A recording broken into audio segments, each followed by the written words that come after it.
Assalamualaikum warahmatullahi wabarakatuh.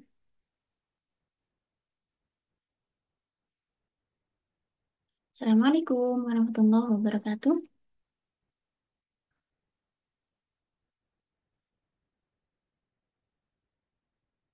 Halo teman-teman, bisa mendengar suara saya?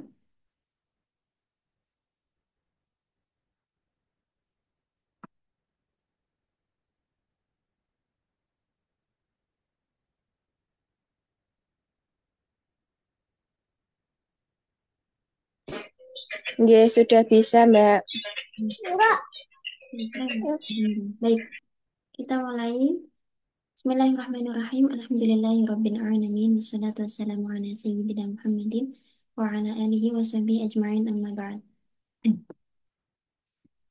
هيا نبدأ درسنا في هذا النهار بقراءة الفاتحة معا على هذه النية وعلى كل نية صالحة. الفاتحة.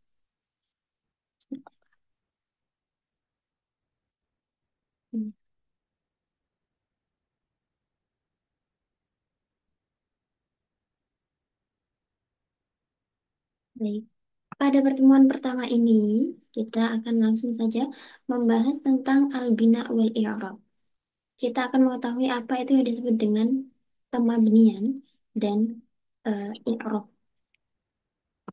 Al-bina'u huwa luzumu awakhiril kalimi halatan wahidatan li ghairi amilin wa'tilarin. Bina atau keadaan mabni adalah tetapnya akhir kalimah atau kata pada suatu keadaan bukan karena pengaruh amil dan bukan pula karena adanya huruf illat. Maksudnya di sini adalah ketika satu kalimah itu ia selalu tetap, akhir kalimahnya itu tetap, tapi bukan karena pengaruh amil dan bukan karena akhirnya berupa huruf illat. Jadi misalkan ada lafal yang diakhiri huruf illat itu kan bukan mabni, tapi karena dia diakhiri dengan huruf illat, memang tidak bisa menambahkan i'rabnya. Nah, kalau mabni itu memang dari asalnya dia sudah tetap tidak berubah. Sedangkan i'rab seperti yang kita ketahui adalah taghyir awakhiril kalimi liikhtilafil awamil ad-dakhila 'alaiha lafzan aw taqdiran. I'rab adalah perubahan akhir kata atau kalimat karena perbedaan pengaruh amil yang masuk kepadanya. Baik perubahan itu berupa lafzi atau takdiri, baik perubahannya tampak secara lafal maupun dikira-kirakan. Nah, ini jelas ya, clear ta'rif dari bina dan i'rab. Jadi yang dimaksud di sini bina itu bukan bina dalam pengertian sorof, melainkan keadaan mabni. Dengan i'rab adalah keadaan yang berubah-ubah itu. Dalam bahasa Arab terdapat tiga jenis utama pembagian kata, yakni kalimah isim, kalimah fi'il, dan kalimah huruf. Masing-masing dari ketiganya ini memiliki hukum asal.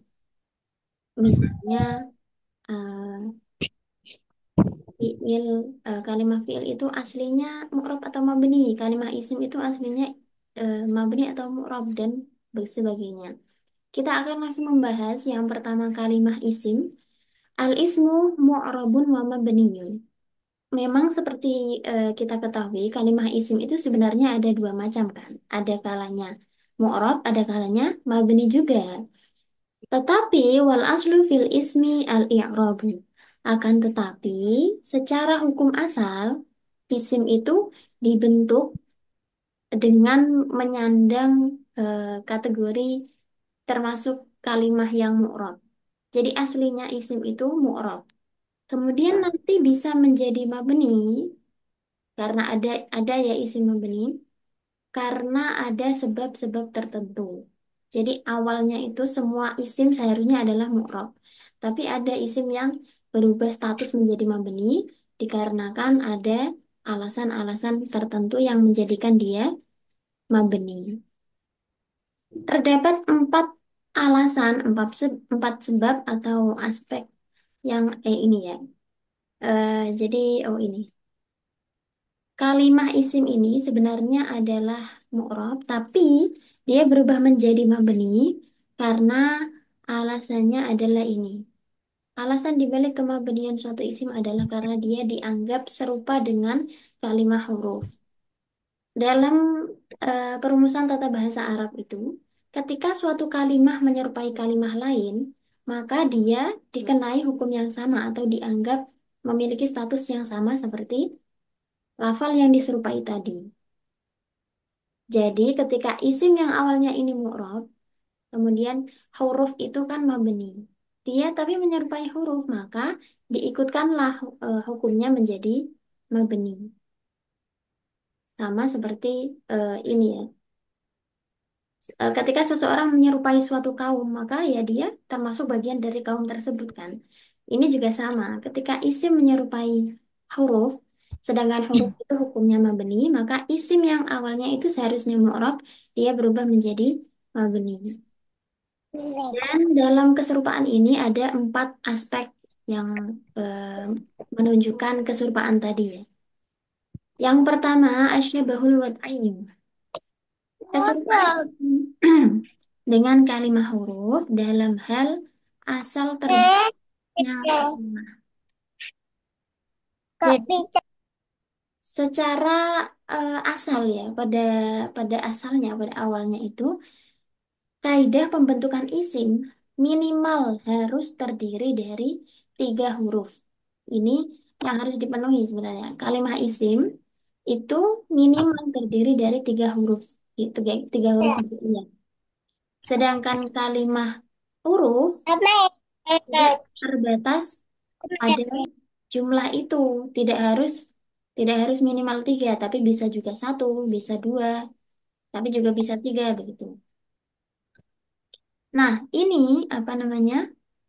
Ketika ada kalimat isim yang menyerupai huruf dalam hal jumlah eh, huruf hijaiyah yang penyusunnya itu kurang dari 3. Ini kan artinya isim itu serupa dengan huruf. Maka isim yang menyerupai huruf karena dia jumlah hurufnya hanya 1 atau 2 dihukumi mabni. Contohnya adalah isim domir. Isim domir misalnya pada lafal nasortu. Nasoronya kan fi'il madhi. Taknya ini, taknya kan hanya 1 huruf. Ini termasuk dihukumi mabni karena dia hanya terdiri dari 1 huruf saja. Dia statusnya kalimat isim tapi hanya terdiri dari 1 huruf. Maka di situ dia dihukumi sebagai isim yang mabni, tidak berubah. Yang kedua, keserupaan dalam hal makna, yakni yang disebut asyabahul ma'nawiyyu. Ketika suatu kalimat isim memiliki makna yang sama dengan kalimat huruf, maka isim yang serupa tadi dihukumi mabni. Contohnya adalah dalam makna istifham atau pertanyaan itu, huruf istifham yang asli adalah hamzah. Hamzah ini kan ini ya, apa namanya mewakili huruf istifham itu. Kemudian ada isim yang juga mengandung makna istifham, menyerupai hamzah kan tadi berarti. Dia isim tapi mengandung maknanya huruf, yaitu makna istifham. Maka isim yang demikian itu, yang memiliki makna yang seperti huruf, yakni makna istifham, dihukumi mabni. Contohnya di sini adalah man, ada juga ma istifhamiyah, man istifhamiyah, mata, kaifa. Nah, kalimah-kalimah isim istifham itu karena dia mengandung makna istifham, sedangkan istifham itu adalah makna kepunyaannya huruf. Maka isim-isim istifham tersebut dihukumi mabni. Yang ketiga adalah syabahun niyabah, yakni keserupaan isim dengan huruf dalam hal menggantikan fiil. Ini kan dari kata niyabah. Niyabah itu kan artinya menggantikan. Isim yang menggantikan fiil. Akan tetapi, dalam hal ini, keserupaan yang dimaksud di sini sebenarnya lebih pada penggunaan atau syabah isti'mali. Yakni, bagaimana ini, apa namanya keserupaannya? Yakni ketika suatu kalimah isim bisa mempengaruhi atau bisa beramal pada lafal lain atau kalimah lain, akan tetapi dia tidak bisa dipengaruhi oleh lafal lain. Kalimah huruf itu punya keistimewaan itu. Dia bisa mempengaruhi atau beramal pada kalimah lain, tapi dia tidak bisa dipengaruhi oleh kalimah lain. Misalnya huruf jervi ya, itu bisa beramal pada misalnya fil madrasati. Dia membuat isim setelahnya dibaca jer. Tapi fi tidak bisa dipengaruhi oleh kalimat lain. Tidak bisa dimasuki amil lafzi maupun maknawi. Tidak bisa dipengaruhi. Benar-benar dia itu murni begitu. Nah, ketika ada isim yang seperti itu bisa mempengaruhi kalimah lain, tapi tidak bisa dipengaruhi oleh kalimah lain, maka dia dianggap serupa dengan huruf sehingga dihukumi mabni. Contohnya adalah di sini ada yang namanya isim fiil. Isim fiil ya, tahu ya. Isim fiil adalah kalimah isim akan tetapi mengandung makna fiil. Statusnya isim, tapi mengandung makna fi'il. Nah, ini tadi yang disebut dengan isim yang menggantikan fi'il tadi ya, syabah niyabah. Tapi yang dimaksud di sini adalah isim fi'il ini, darogi ini bisa mempengaruhi lafal setelahnya yaitu Zaidan menjadi dibaca apa namanya mansub menjadi maf'ulnya. Tapi darogi ini tidak bisa dipengaruhi amil. Misalnya kalau kita mengatakan ini kan oh iya kan fiil ya, misalnya dimasuki lan itu tidak bisa. Atau dimasuki kalimat apa amilnya isim inna misalnya itu nggak bisa. Jadi dia bisa beramal pada kalimat lain, tapi tidak bisa dipengaruhi amalnya oleh kalimah lain. Nah, ini daroki dia dianggap mabni karena serupa dengan huruf. Nanti kalau ada pertanyaan bisa disampaikan aja ya. Kita lanjutkan. Yang keempat adalah syabahul iftiqar, yakni keserupaan kalimah isim dengan kalimah huruf dalam hal membutuhkan kalimah lain atau lafal lain agar bisa dipahami maknanya. Kalimah huruf itu, kalau kita mendefinisikan kalimah isim dan kalimah fi'il kan kalimah yang bisa berdiri sendiri maknanya. Tapi kalau kalimah huruf itu kalimah yang apa namanya? Maknanya itu bisa muncul ketika disandingkan dengan kalimah lain. Kalimah huruf itu kalimah yang tidak bisa berdiri sendiri. Dia membutuhkan kalimat lain agar maknanya bisa dipahami. Nah, kalau ada isim yang seperti itu, dia maknanya baru bisa muncul ketika disandingkan dengan kalimat lain, maka isim yang demikian itu dihukumi mabni. Misalnya ada huruf jervi, itu kan bisa muncul maknanya entah itu zorfiyah atau itu dia sababiyah atau dia itu zaidah ketika disandingkan dengan lafal lain. Nah, itu sifatnya huruf. Maka ketika ada isim, contohnya seperti isim mausul alladzi. Isim mausul itu membutuhkan apa saja, teman-teman? Boleh dijawab dengan open mic. Isim mausul itu membutuhkan dua hal, yakni Apa ya? Lupa. jumlah yang jatuh setelahnya, Ustaz. Jumlah yang jatuh setelah isim mausul itu dinamakan. Silah dan juga Mungkin AX. silah Nah, silah masuk. isim mausul. Nah, sahih. Isim mausul itu membutuhkan silah dan juga aid. Nah, karena dia ini nggak bisa dipahami maknanya kecuali ada silah dan aid.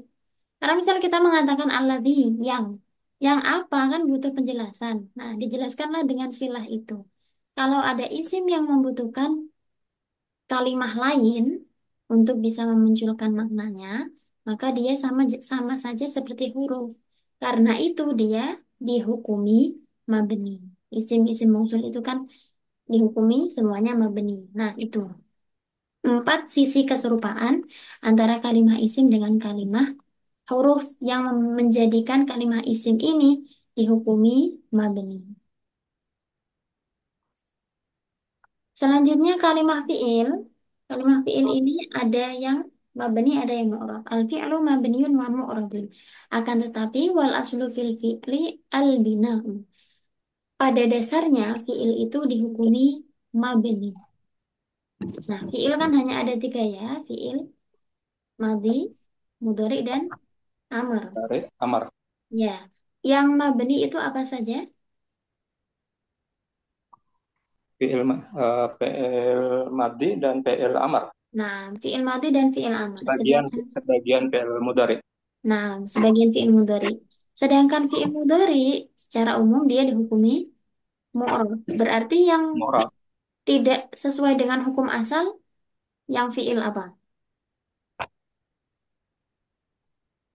Yang menyalahi hukum asal. Padahal aslinya kan al-fi'lu al-bina'u. PL Mabni. Ya, Ya Mudari. ya berarti yang tidak sesuai ini fi'il mudhari.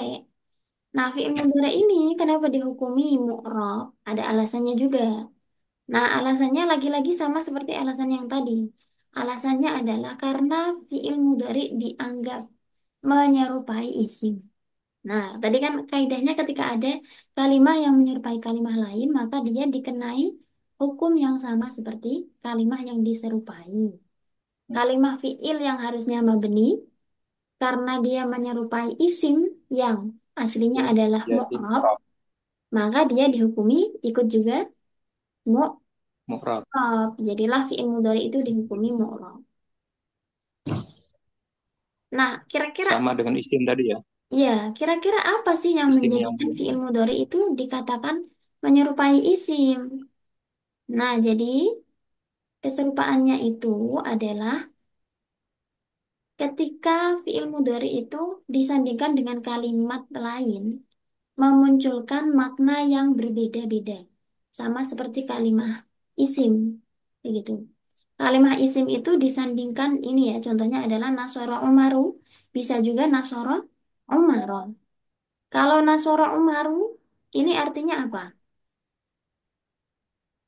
eh, Umar telah menolong. Umar telah menolong baik. Kalau Nasoro Umaro, artinya, Eh, telah Seseorang apa ya? Umar. iya, Umar jadi mapul ya. orang Apa? Umar menjadi maf'ul. Artinya apa? Uhti Hulaila, Nasoro Umaro, Seseorang yang menolong Umar. iya, Karena Umar di situ di objek. menjadi objek atau maf'ul. Nasoro Umaro, seseorang telah menolong Umar. Kalau tadi Umar itu yang menolong, kalau di sini Umar yang ditolong. Nah, perubahan Tolong. ini ada yang dhamma, ada yang fathah. eh, Ketika berubah dan disandingkan dengan kalimat lain, memunculkan makna yang berbeda-beda.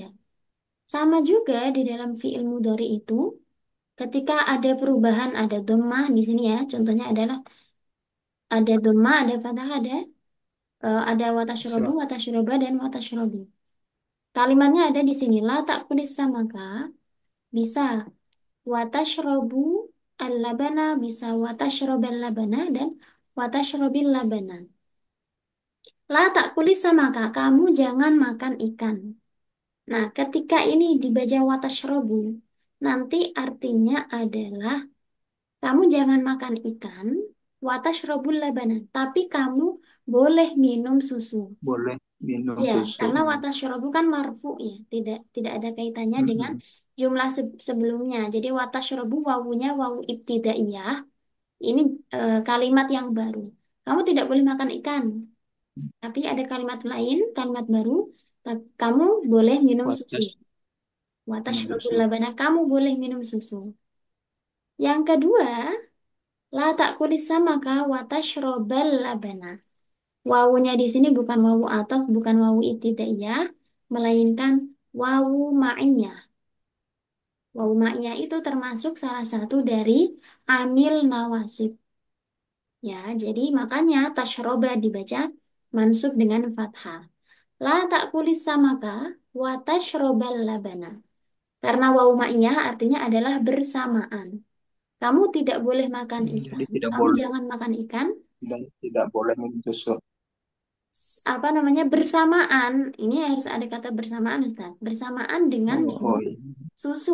Tapi kalau kamu makan ikan saja atau minum susu saja, Dulu berarti boleh. Begitu. Yang nggak boleh itu boleh. ketika bersamaan. Karena ini ada wawu ma'inya. Jadi bukan dan artinya di situ ya. Ya, bukan Bersamaan, wawunya itu bersamaan. maknanya. Nah, Ustaz. Wawu ma'iyah itu artinya bersamaan. Hmm.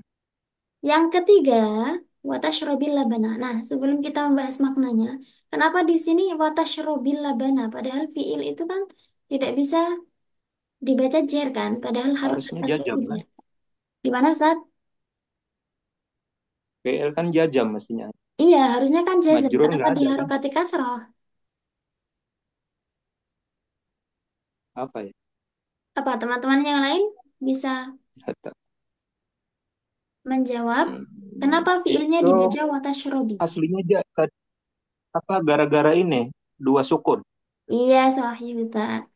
Aslinya Hmm. apa namanya fiilnya ini adalah dibaca jazm, tapi karena iltiqa usakinain bertemunya dua huruf yang mati, maka as-sakinu idza hurrika bil kasri.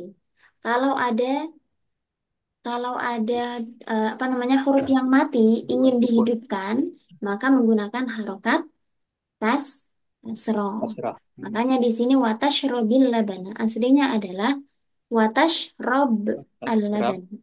al-laban. Nah, kalau yang ketiga ini wawunya adalah wawu atof.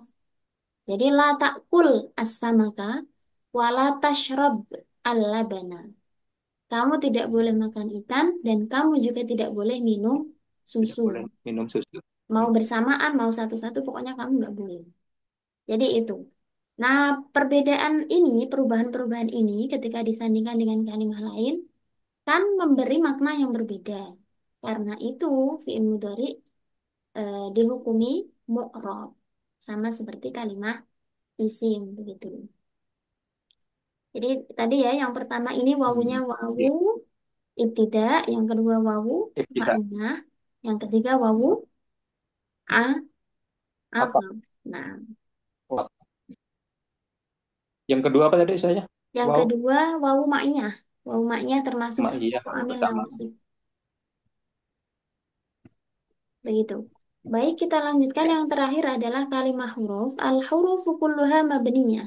Kalau kalimah huruf tanpa pengecualian, tanpa apa namanya, no debat ibaratnya, huruf itu semuanya dihukumi mabni.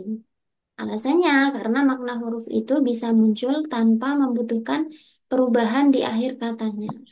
Dia itu punya makna. Munculnya adalah ketika disandingkan dengan kalimat lain, tapi tidak membutuhkan perubahan akhir kata untuk memunculkan makna yang berbeda-beda. Kalau isim, kalau fiil mudhari tadi kan kalau di harokati dhammah beda, harokati fathah beda, kasroh juga beda. Tapi kalau huruf kan ya pokoknya dia sudah maknanya dzarfiyah ya dzarfiyah, maknanya milkiyah ya milkiyah, begitu. Jadi tidak perlu perubahan di akhir kata. Makanya dia dihukumi mabni. Sampai sini ada pertanyaan?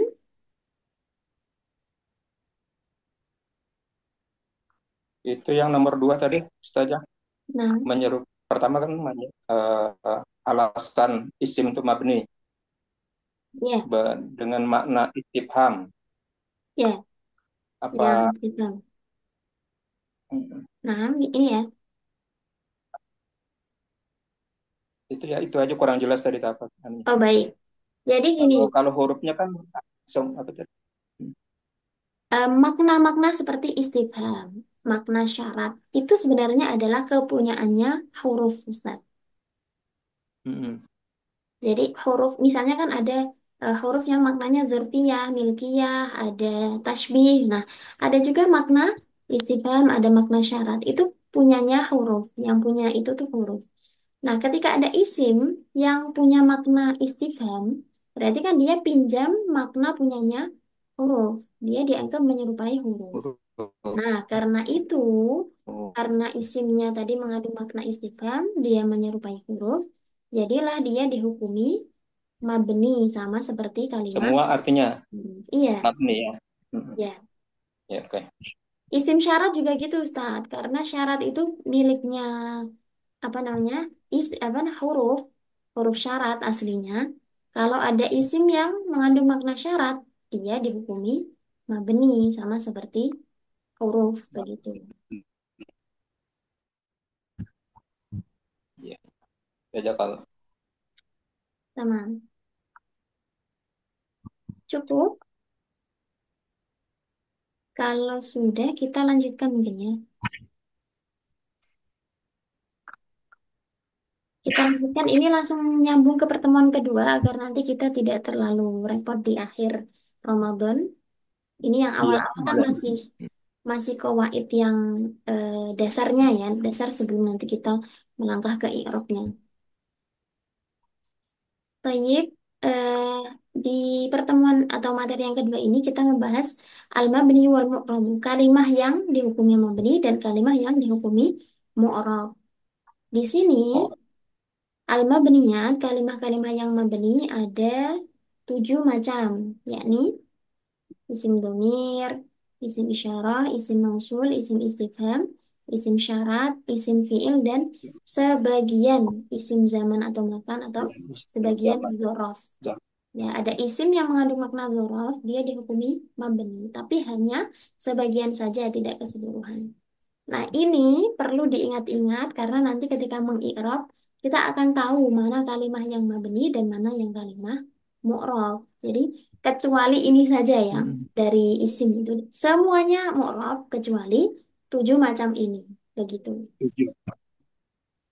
Nah, kalimah yang mabni ini juga memiliki tanda mabni. Artinya dia dimabnikan apa? Meliputi 4 tanda mabni ya, yakni sukun. Aslinya memang mabni itu tandanya sukun ya. Jadi ada sukun, kemudian dhammah, fathah, dan kasroh. Ini contohnya ada na, kemudian man, mata itu. Kalimah yang diakhiri dengan alif itu mabniun ala sukun ya. Kalau man ini kan sudah jelas ada sukunnya. Kalau huruf yang diakhiri Mm-mm. alif itu kulluha mabniyatun ala Semua support. sukun.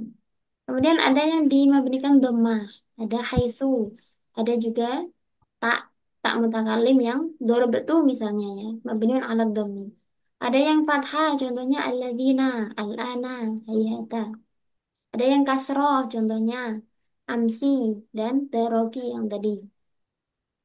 Nah, hayata ini contoh untuk isim fi'il madhi ya, hayata. Daroki isim fi'il amar. Kemudian alladzina isim Mausul. sul al-ana. Si Mausul. Al-ana Al-an. menunjukkan waktu berarti Oh, Jarab. dzaraf. Nah, Jarab zaman. sahih, Ustaz. Nah, ini tanda-tanda mabninya ada yang sukun, dhamma, ada yang fathah, dan ada yang kasroh. Nanti tinggal kita ketika menemukan kalimat ini, haitsu misalnya, zarfu makanin mabniun ala dhammi begitu. Alantami. Dilihat harokat akhirnya. Kemudian tadi kan isim yang mabni ya. Yang kedua adalah fiil madhi. Yang termasuk mabni itu fiil madhi. Fiil madhi mabninya ada 3 macam, yaitu mabni fathah, mabni dhammah, dan mabni Dan sukun. Fiil sukun. madhi dimabnikan fathah ketika tidak bertemu dengan apapun. Contohnya ini, nazoro, tidak bertemu dengan apapun ya. Kemudian ketika bertemu dengan alif tathniyah, contohnya nawaya, ini ada alif tasniahnya. Dan yang terakhir ketika bertemu dengan tak taknif sakinah. Contohnya Taknis. infajarot, ada tak taknifnya. Kemudian ada yang mabni fathah tapi muqaddar, dikira-kirakan. Contohnya ketika berupa fiil mu'tal akhir yang akhirnya berupa huruf ilat. Nama, masya, begitu, atas. Nah, ini dikira-kirakannya. Yang kedua mabni dhamma, yakni ketika fiil madhinya bertemu dengan wawu jamak. Contohnya nazoru. Ini kan roknya, ain fiilnya dibaca dhammah. Dia artinya fiil Hmm. madhi yang mabni dhammah. Ada juga yang Itu dikira-kira cuma satu ya Ustazah. Oh, dua gimana ya Ustaz? dengan kira-kira. Cuman satu yang domah itu ya. Ya, satu saja Kalau nggak. ketika bertemu wawu jamak. Iya. Yang ketiga, mabni sukun, yakni ketika bertemu dengan domir rafa mutaharrik. Ya, kalau dalam tasrifan itu yang mulai fa'alna, fa'alta, fa'altuma, fa'altum, fa'alti, fa'altuma, fa'altunna, fa'altu, fa'alna. Fa'altu fa'alna. Semuanya itu, kalau ada fi'il madhi yang bertemu dengan itu, dia dihukumi mabniun ala sukun. Sukun. Baik dia berupa fi'il sahih akhir maupun fi'il mu'tal akhir. Ini contohnya ada nawaitu, ini kan termasuk mu'tal akhir, tapi dia tetap dimabnikan sukun. Intaqaltum lamnya sukun, mabni ala sukun. Yang Ya. ketiga, yang mabni itu ada fi'il amar. Fi'il amar memiliki tiga juga tanda kemabnian. Ini sama seperti tanda i'rab jazm bagi fi'il mudhari, yaitu fi'il amar itu mabniun ala sukun, mabniun ala hadfi harfil illah, membuang huruf illah, dan hadfin nun atau membuang nun. Nun. Yang pertama fi'il amar dihukumi mabni sukun ketika berupa fi'il sahih akhir yang tidak bertemu dengan apapun, baik itu alif tatniyah, wawu jamak maupun ya muannatsah mukhatabah. Contohnya unzur tidak bertemu dengan alif tasniyah, wawu jamak dan ya muannattsah mukhatabah. Yang kedua, mabniun ala hasfi harfil illah, yakni ketika fiil amarnya berupa fiil mu'tal akhir sekaligus tidak bertemu dengan apapun. Tidak bertemu alif tasniyah, wawu jamak maupun ya muannasah mukhatabah. Contohnya adalah u'fu. Aslinya kan afa, ya'fu ada Uwa. wawunya. Ya betul. Hmm. Ketika eh, apa namanya fiil amar, wawunya dibuang, ini dibuang. U'fu. Hmm. Nah, ini artinya fiil amarnya mabniun ala hadfi harfil illah. Mabni membuang huruf illah. Harfi. Ya, karena tadi ya dia berupa fiil mu'tal akhir begitu. Yang ketiga adalah membuang huruf nun, yakni ketika fiil amarnya ini berupa fiil yang bertemu alif tasniyah, wawu jamak dan ya muannasah mukhatabah atau yang kita sebut sebagai af'al khamsah itu ya, yang bertemu alif tasniyah, wawu jamak dan ya Iya, muannasah iya. mukhatabah. Nah, kalau amarnya fiil mudhari'nya itu misalnya ini ya, ula atau misalnya eh, ya ula awalnya kan yaku lani. Ada nunnya kan. Kemudian Oh, fiil amar iya, itu iya. dibuang huruf mudhari'ahnya sama dimabnikan ala hadfin nun. Jadilah tinggal ula. Ula. Ya. Unzuru awalnya adalah yang tangzuruna ya. Yanjuru. Yanjuruna. Tangzuru. Tangzuru. Tanjuruna. Nah, fi, apa namanya huruf mudhari'ah dibuang, nunnya juga Ganti. dibuang. Tinggallah unzuru. Nah, ini. Mabniun ala hadfin nun. Yang terakhir ada kalimah huruf. Kalimah huruf juga ada kalanya mabni sukun, ada juga fathah dan kasroh. Contohnya di sini ada hal mabniun ala sukun, fi mabniun ala sukun. Kemudian yang mabni fathah ada hamzah yang dibaca fathah ini. Kemudian mabni kasroh lamul jarri. Misalnya li zaidin dinarun. Nah, Zaidin. dimabnikan kasroh. Baik itu, ada pertanyaan dari materi yang sudah kita bahas. Hmm. Jadi awal kita pondasinya terlebih dahulu adalah mengetahui kalimah yang mu'rab dan yang mabni. Karena nanti akan berimbas pada i'rabnya. Kalau mabni berarti tidak tidak punya tanda i'rab. Kalau mu'rab harus kita cari tanda i'rabnya. Silakan jika ada pertanyaan. Itu materinya sudah, ya, saja. Sudah apa Ustaz? Ini kan ada materi satu, materi dua gitu. Ya, Bisa di dikirim di grup. di grup ya. Hmm. Ya, baik. Kalau ini Ya. sebenarnya saya pakainya PPT ya. Kalau yang ini kemarin Sebenarnya ada, tapi yang lebih lengkap di sininya.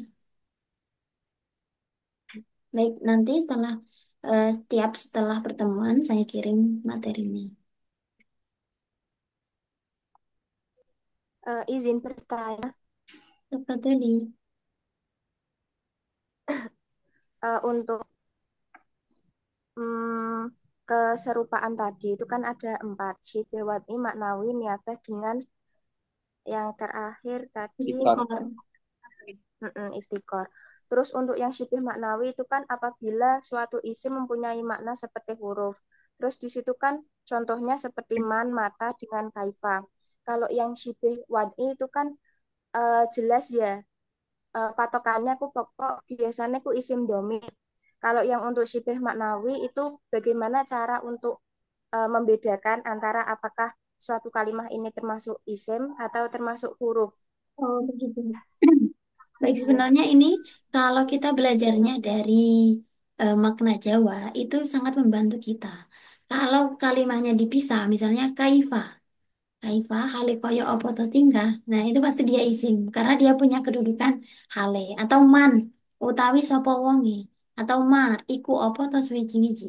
Itu membantu kita untuk mengetahui bahwa itu kalimat isim. Kalau huruf pasti disambung, misalnya aanta, apakah kamu begitu. Kan satu kalimat saja. Kalau kalimat misalnya kaifa bagaimana, eh, haluka keadaanmu itu berarti kalimat isim. Mohon maaf teman-teman, ini sepertinya Zoom-nya akan berakhir dalam waktu singkat. Jadi kita cukupkan. Nanti kalau ada pertanyaan silakan disampaikan di grup saja. Insya Allah saya jawab ya. Ya. Zoom-nya 40 menit ini. Ini besok jalan lagi ya Ustaz ya? Ya, Ustaz. Sesuai